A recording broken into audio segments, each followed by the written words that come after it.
How to follow friends from Instagram. Hi guys, in this video I will show you how to do that on Threads. So first thing, open the app, click on this icon at the top and you will find follow and invite friends.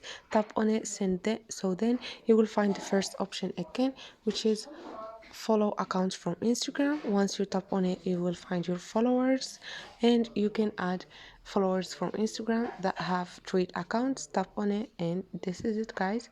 Hope this video was helpful. Don't forget to subscribe, like the video. See you on the next video.